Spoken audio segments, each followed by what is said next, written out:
Thanks for having me here today. I see that the desired title of this has garnered all the folks to come here to this one. It's sort of vague. But my name is Michael Lenhardt. I'm the Parks and Recreation Director for the Borough of Pottstown. I'm not a scientist, I'm not a waterway expert, but what I am has become something of a flooding expert by virtue of the fact that I've been flooded quite a bit at this location, as you'll see as we go through this presentation. This session is titled Flood Damage in the Pottstown Parks and Recreation System. In this system, in this presentation, we're going to talk about trends in flooding as observed at this location in Pottstown in the last 10 years. So as such, it's something of an anecdotal study. It's based on my own observation and the institutional knowledge of some of my predecessors who've worked in this system. We're going to be looking at recurrent damage we see associated with these flooding conditions. And for the purpose of this presentation, damage refers to conditions generating hazardous conditions that require material or labor costs to correct. So it's going to be mostly looking at damage to park infrastructure. That's not going to say we're going to ignore damage to the watershed that's associated with these. We might touch on that through the course of discussion here, but mostly we're going to be talking about what's happening in our parks and how we need to react to it.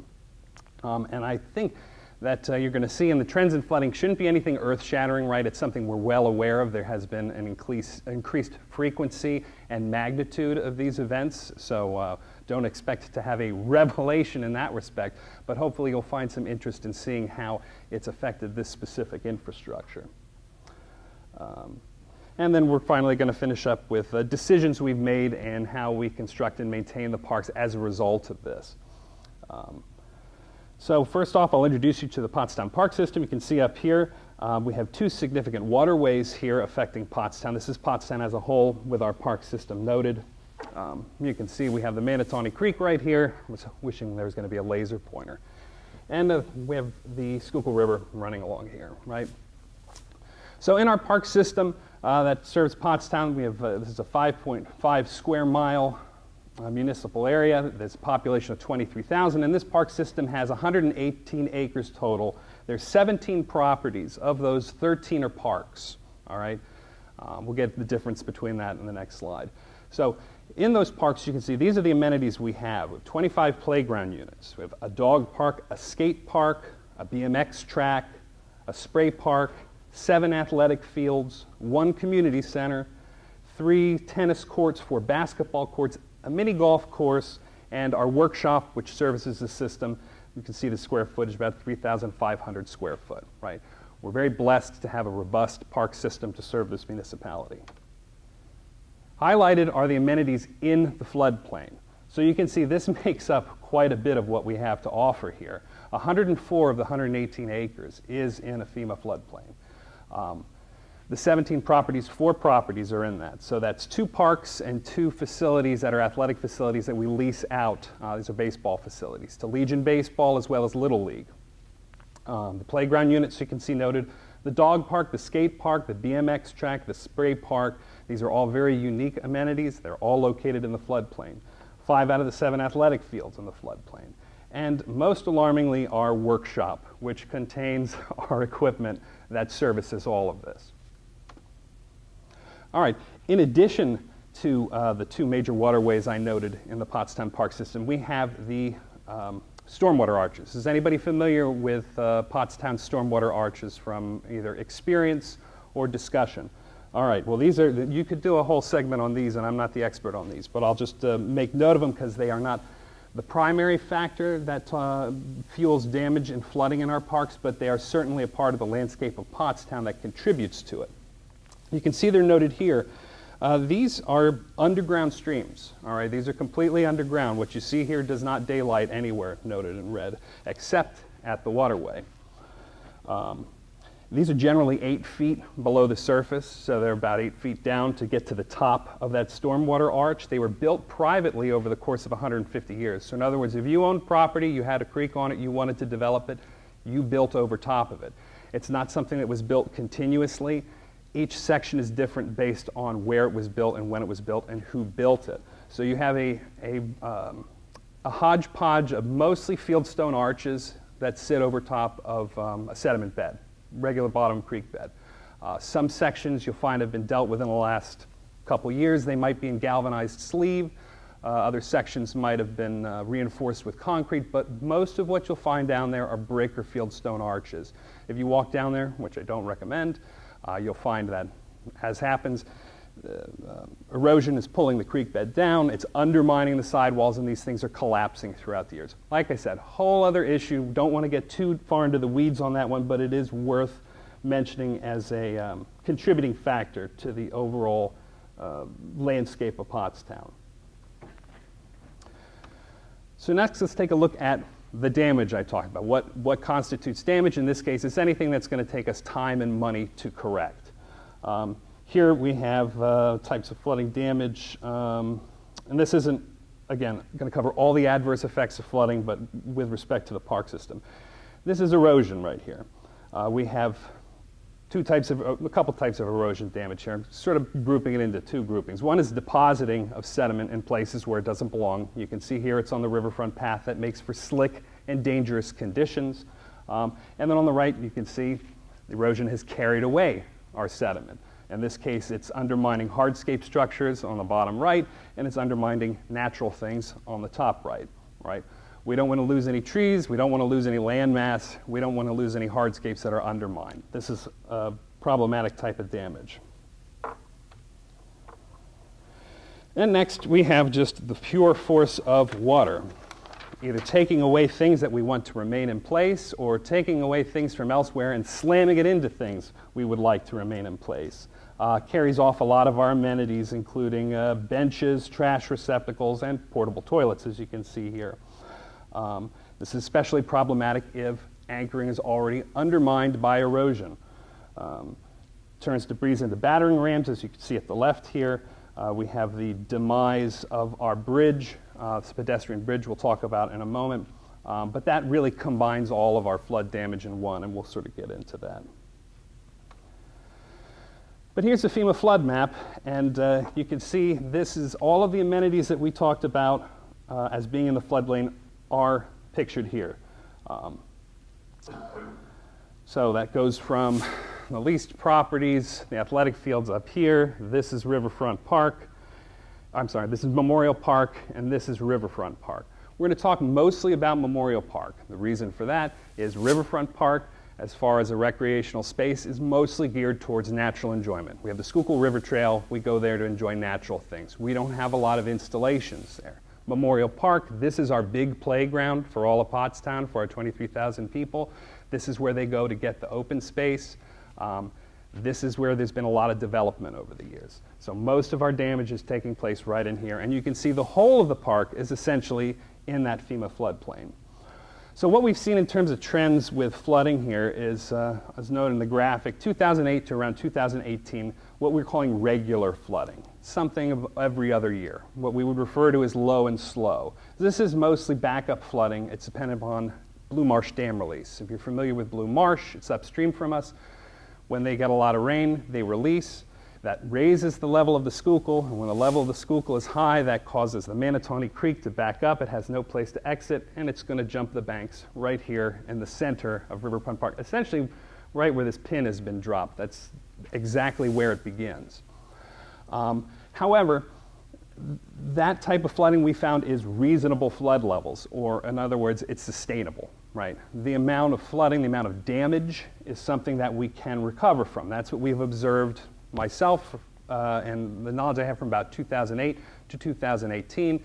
You look at the wider stretch anecdotally, there's really only been 2 other flooding events that reach Pottstown historic levels that get brought up, and that's in the 30s and in the 70s. Right. Otherwise, it's been mostly sustainable. I've noted here the sea level, levels above sea level, just to give you an idea of the lay of the land here. But since 2019, we've seen increased frequency and a magnitude of flooding that includes flash flooding conditions. Let me see here. And to give you a little bit of a lay of the land, the creek channel out there where the pin is dropped, that's about 128 to 129 feet above sea level. If you go to the confluence of the Schuylkill River and the creek, that's about 120 feet above sea level. The northern part of the park averages between 136 and 139, but then the athletic fields, that's just south of where that pin is dropped, they're in 132 to 133. So that's what we're seeing most of the flooding from the typical flooding has been hitting.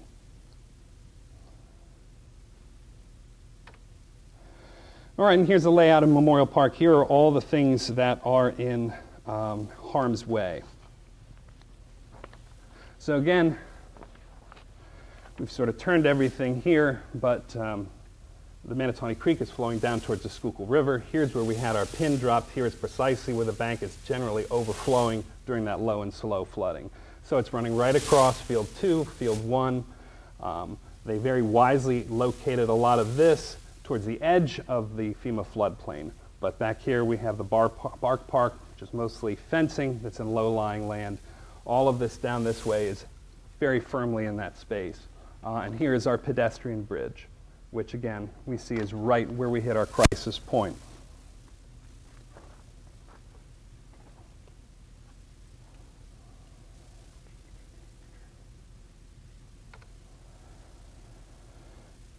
Just again, here's another note on the elevation, so you can see again approximately how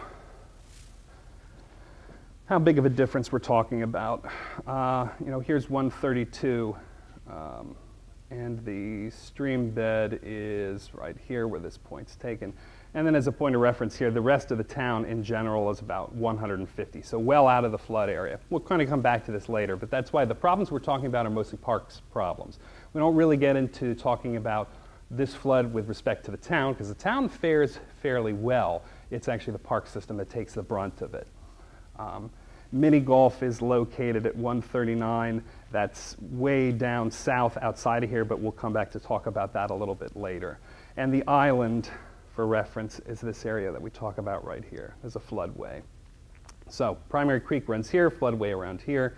The island is a good metric. Once it reaches the island at 138, 139, that's atypical, right? Most of the time we don't see water across the island. Once it's reaching the island, we know that there's something exceptional happening. All right, so 2016, again, we're going sort of anecdotally. These are the things that I've observed. This is the flood. I think it's one of my first floods with the department. Most of these photos, for reference, are taken the day after an event. This was a typical flood. This was low and slow. It crept over the bank at the turn of the creek. Typically, it flooded the southeast portion of the park. That's the park below the bend. And the debris mostly remained in the waterway in this one. There was some displacement of infield mix, as you can see on the top left. This is a somewhat costly problem to correct. You've got to get all of that infield mix out of the grass, otherwise it kills your turf for playable areas, and you can't really reuse any of that infield mix. It's now mixed up with silt. It has to go to some kind of landfill. Fortunately, we have our own composting area that we can use soils like this to sort of level, and we don't have to send it elsewhere. Now, this can cause a lot of financial hardships additionally, because we're losing games in operation there. We're spending a lot of time, you know, brooming that out, but not too bad, all things considered.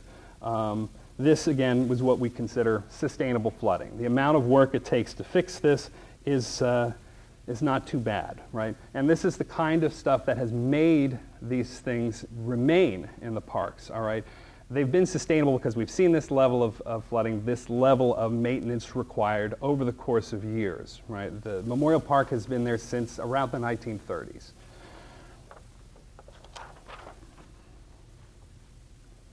And again, let's see here. Here's 2018, again 2 years later. We're looking from King Street north of here. This is looking at some other areas. Again, you can see it was typical. It was low and slow. We didn't get a lot of velocity, a lot of displacement. It moved our potty there about 15 yards from where it started. We weren't too bad on this one. There was about 1.5 to 2 feet of water over the surface of the athletic fields, right? Fairly typical. And you'll see the watercolor is interesting to note as these pictures go on. This, for a flood event, this is, you know, moderate to low turbidity. There's not a lot of sediment that you can see being carried in there. But that brings us to 2019. So 2019 was exceptionally bad here in Pottstown. The photo at top right is taken from the spray park, which if you remember when we were talking about the lay of the land, that's about the highest point we have in the park. That spray park sits about 138 to 139 above sea level. You can see there's high turbidity. There's a lot of sediment in that water. It's moving swiftly. And that picture at left, that is High Street. So you can see the water has come up to the underside of the traffic signals. And looking ahead, this vehicle right here, that is the bridge over the Manatawny Creek. So Memorial Park is located this way. That water we saw where it hops the curve, it goes across those ball fields, has gone right across the ball fields, right across the street, right through the Carousel building, right across mini golf, and exited here onto High Street and is going down towards Riverfront Park and the Schuylkill River this way.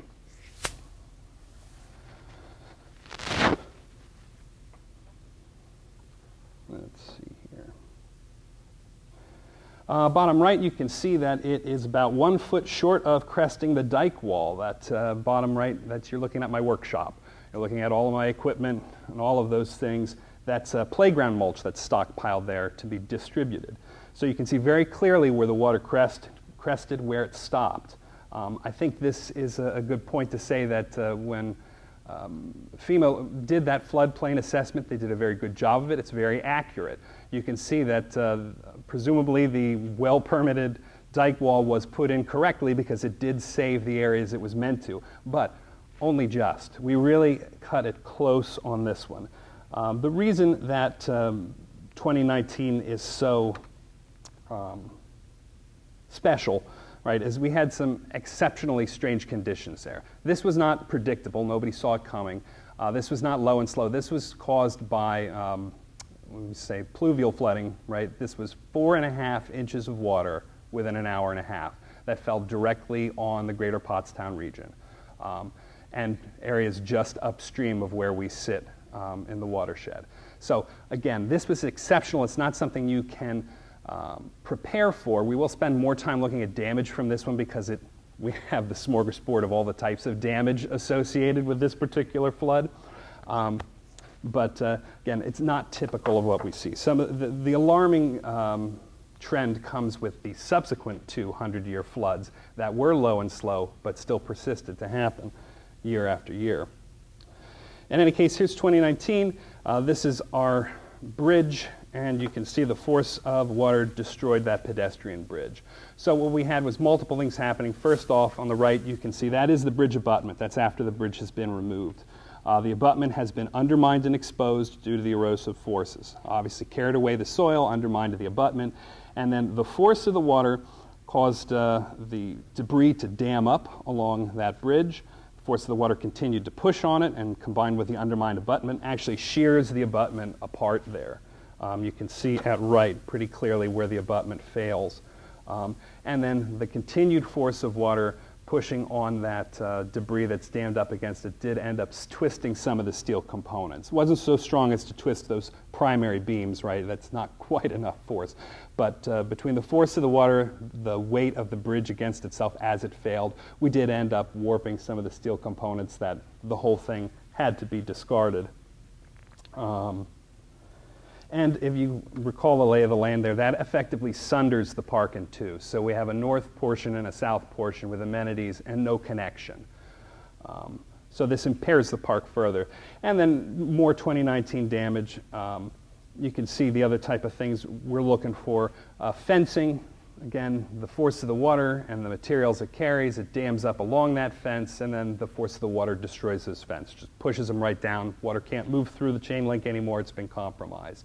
And then that, on the right, is a ball field mound. So that, that used to be where you'd stand and pitch. And that is now excavated about 2 feet.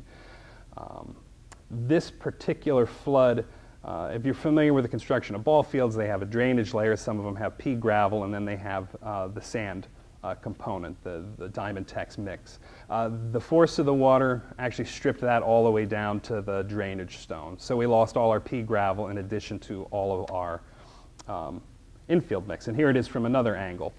You can see all of that in the foreground there on the right-hand side. That's all infield mix that's been stripped out. You can see the grayish hue to that area. That is the drainage stone, the pea gravel's all mixed in. So what we have here, we've lost all that material that has to be replaced, and we've also lost all of this turf that is underneath that infield mix. That's not going to be coming back, especially once you've gone to the trouble of scraping it out and brooming it out. You're going to need to replant all that. And then at left, you can see this is mounds of sediment that are mucked all over the place. That's a walking path.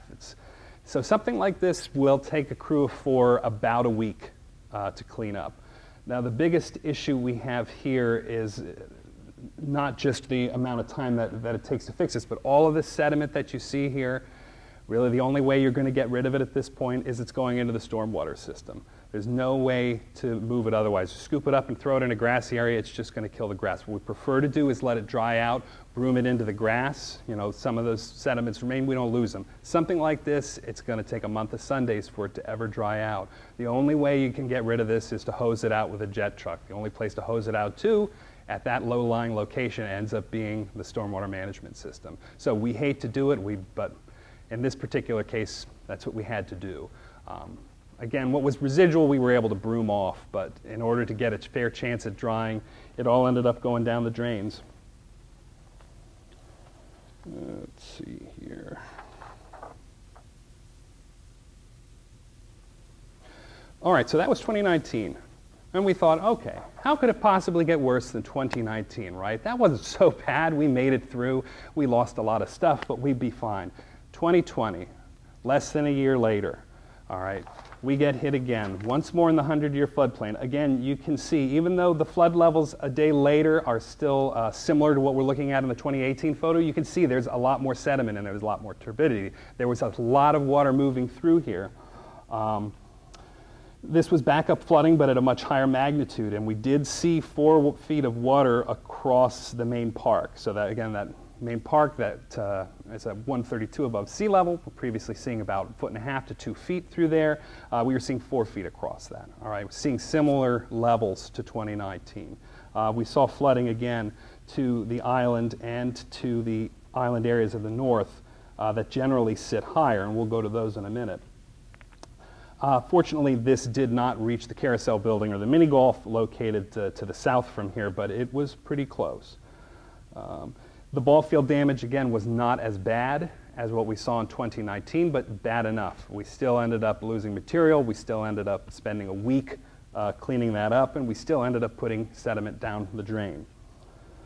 I think the biggest one that hurt on 2020 was that less than 6 months prior to that, we had fixed the Bark Park. Bark Park, it's just primarily fencing, was completely wiped out in 2019. That was one of the things we felt we had a capacity to fix, but it was fixed, I say, fall of 2019 and destroyed the spring of 2020.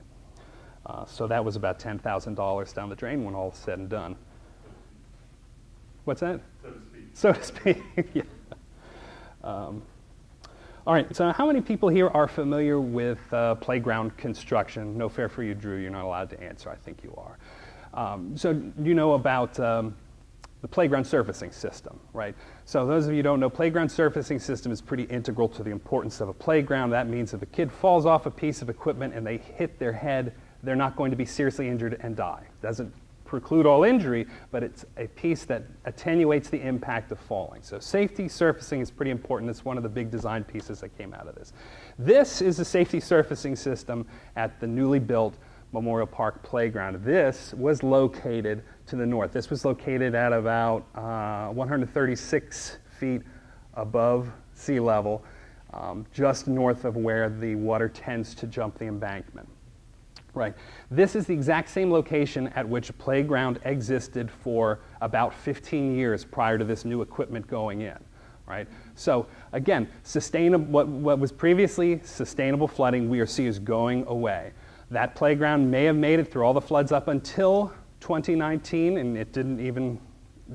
In 2019, the old playground was there. All right. we didn't have anything knocked down. We figured 2019 we knew was something of a freak of nature, right? It was exceptional. So we went ahead with the plans to put the playground back in at that location, thinking we're going to return to sustainable flooding. But we found that was not the case. In 2020, flooding comes along, completely compromises the brand new playground safety system. In this case, it's poured in place. So how many people would think poured in place is more resilient to flooding than, say, loose fill? All right, loose fill, that's engineered wood fiber, that's just wood chips. We've taken these wood chips, we've done a treatment to them so they bind together like a wood carpet, impact attenuation when you hit it. Sure, wood chips are going to float away. We don't want wood chips in the floating way. What about this rubber? Made out of tires. Tires don't float. Right? Absolutely. That all sounds well and good until you realize that you have to look into what is poured in place. Poured in place is that thick piece of rubber there, right? But that's a hard piece of rubber. It's got some sponginess to it, but that's not what is attenuating the impact when you hit it. It's spongy, so it transfers the impact to the material beneath it. What's beneath that is shredded up tires. It's loose fill, only our loose fill is contained under a very expensive to fix cap, all right? So in this case, even though we said none of these things float, it should be okay, a playground has existed here for 15 years, the force of the water picked up the edge of that poured in place cap, sort of tipped it up, and then pulled more water underneath, and the force of that constrained beneath the heavy cap and the ground, even more velocity pushed all of that shredded rubber right out the other side and into the floodway. All right, so now we have about 3 inches of shredded tire that has been pushed out, and now the impact attenuating ability for that whole installation is completely gone. So we spent $75,000, you're going to hate to hear this, Drew. We spent about $75,000 on that. It became absolutely useless. All right, there is no ability to repair that. You cannot stick the shredded rubber back under and then flop it back down because it's compromised. The whole point of it being put there is so that you don't monkey with what's underneath it. It's now not only compromised and trash, it's expensive trash because this is tires. How much do you pay to get rid of one tire when you get your tires fixed? Multiply that by the number of tires that went into building this surface. So we learned the hard way that this is not what belongs in a floodway. There is very little resilience to this. The initial energy required to destroy it might be higher, but once you reach that threshold, there's no coming back from it. And then we get to our third 100-year flood. You can see a trend now. This is 2021. Again, we have similar levels of damage to 2020, minus the playground destruction, because we already did a good job on that one. But again, you can see high turbidity. There's a lot of sediment in here. Similar flooding levels, about 4 feet of flooding across that main area in the park. Moderate field damage. Again, flooding stops short of mini golf and carousel. And again, you can see great job here with the dike wall, how it protects things. On the top right there, you can see that is the Trilogy BMX Park. That BMX park that's primarily dirt with a cement spray on it, not like hard cement, but this keeps the dirt frozen in place. This flooding is mostly flash flooding, right? This is the water that didn't escape from here. This is where the waterway went. Here's where the Bark Park was, and here's our workshop holding strong. This is the carousel building and the mini golf.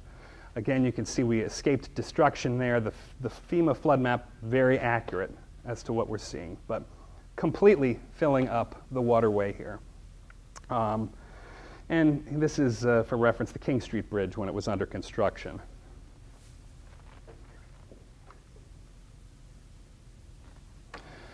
So here's your comparison.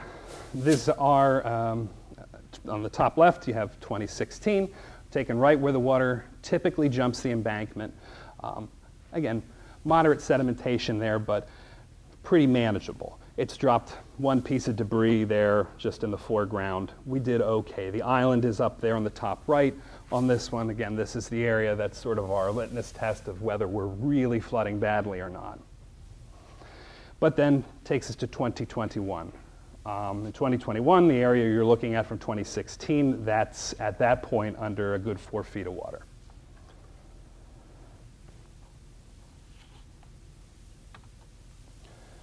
So that sort of brings the question of why are we here? Why are we still putting our recreation pieces in that area? It's a fair question to ask right away. We're a fairly urbanized area in Pottstown. A lot of folks don't have backyards. There's a lot of low-income households here. They don't have the means to travel to your state parks. They don't have the vehicles to do so. This is an accessible location at Memorial Park for them to get to these amenities. That's why the spray park is there. That's why the BMX track is there. That's why the playgrounds are there and why the ball fields are there. These are the places that they can access. We have a public transit system that can take them there. We have residences that are walkable from there. We're committed to keep this recreation space available to them, but the sustainable flooding levels are no longer sustainable. That's what the trends we have seen are showing us. All right, a playground might have existed great at 136 above sea level with engineered wood mulch for 20 years prior to 2019, but since then we see we can't have those things there. There are certain things we can move and certain things we cannot move, and that's really what the design choices come down to. We are not going to be able to divert this water. That's not realistic. You know, the dike walls that are there function the way they're supposed to, but they can't be pushed any more than that. We can't divert the water anyplace else because it has to go somewhere. The FEMA flood map is accurate. We are in the floodway. We're not going to change that. If we try to put dike walls up there, we're going to push the water someplace else, maybe where there's houses. That's what we don't want to do. Pottstown, I'm speaking on Parks and Rec. I wish I didn't have the damage there. I'd rather have the damage in my park than in folks' houses like we saw in 2019, right? So we're not going to put new obstacles in that waterway. We can only minimize the damage and make choices about the existing infrastructure. Relocate things that can be housed elsewhere. So on the left there, you can see the Bark Park. The Bark Park was repaired 4 times in its lifetime since 2008. All right, and it was destroyed in 2019. We rebuilt it for 2020. It was destroyed in 2020. Guess what? We did not rebuild it for 2021. We did our best to prop up what was there. Let's see if we can fix what's there. But by 2021, what little we were able to do was destroyed again. That's 3 times in 4 years. That's it. The Bark Park is no more. The Bark Park is being relocated. It was not a popular decision with the users of the Bark Park, but it can be moved because it's just fencing, so it will be moved. All right.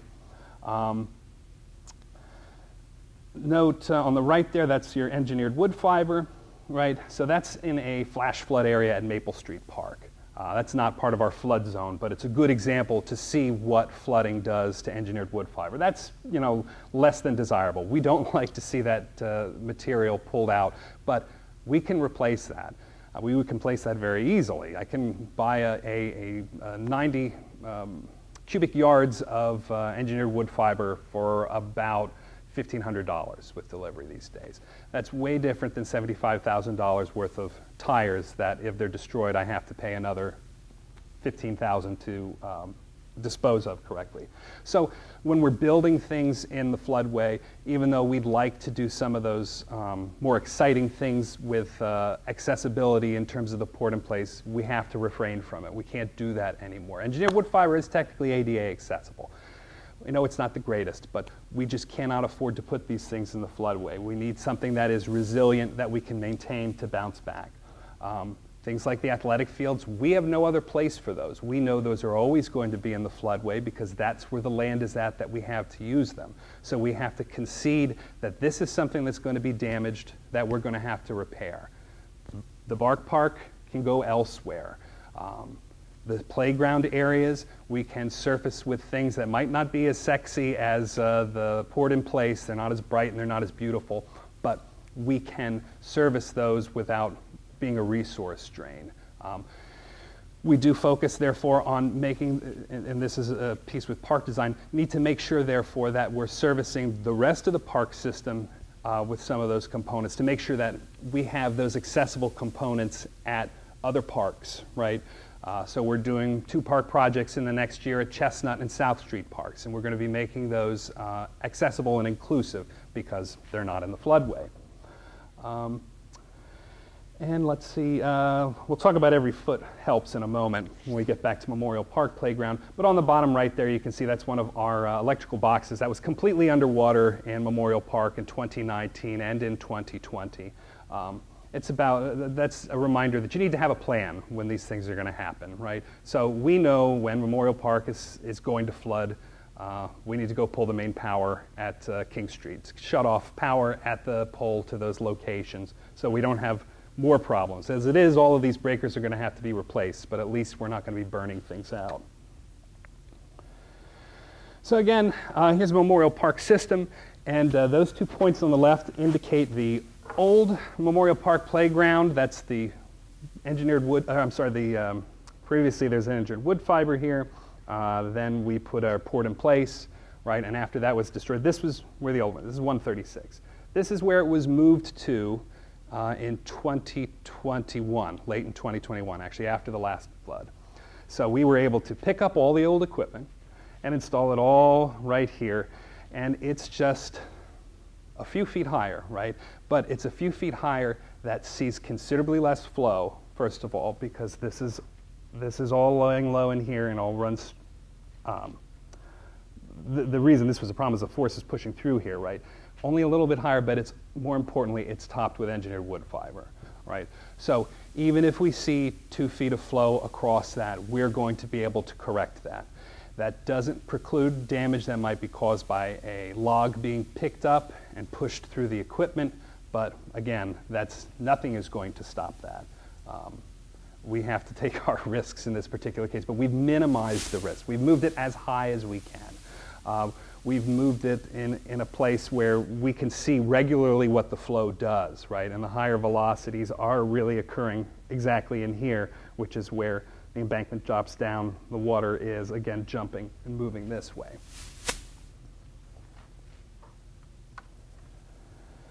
Well, that's my intentionally blank side. Let's see here.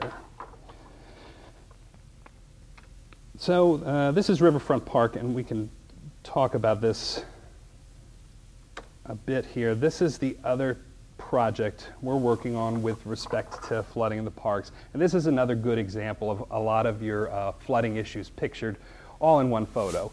You know, we're looking down at a pedestrian bridge. Don't worry, this is not the abutment. This is abutment armoring. All right, the abutment is located behind that. All right, but at one point this armoring was flush to the stream bank. So you can see what 5 years worth of erosion has done scouring along this embankment. Undermining, this is part of the Schuylkill River Trail. All right, this is Schuylkill River Trail right here. It's undermining portions of that, and it's eventually going to undermine that abutment. So what we're working to do here is to armor that embankment with R6 and R7 riprap to sort of reestablish it. But more importantly, we have this alluvial mound in here. I'm standing on a railroad bridge taking this photograph, looking down the creek, down the Manatawny Creek towards, that's the Schuylkill River right there. And all of that alluvial mounding is coming off of the railroad bridge. It's been deposited between those bays, and it's causing the water to jack over here as it comes out from underneath those double bridges, and it's hitting this embankment with a lot of force. So when we correct this, we're going to need to correct this as well. So we're going to be working with the railroad to remove that. That's sort of apart from the regular presentation. I just left that on there because it's a good picture of the kind of damage we're seeing in parks. But that's it, and forgive me if it was a bit disorganized, this presentation. This was really just based on an update I gave at a Schuylkill Highlands conference recently, and I was asked to sort of adapt it to folks who might be interested in the watershed field. But it gives you an idea of what, the kind of things we're dealing with in the parks.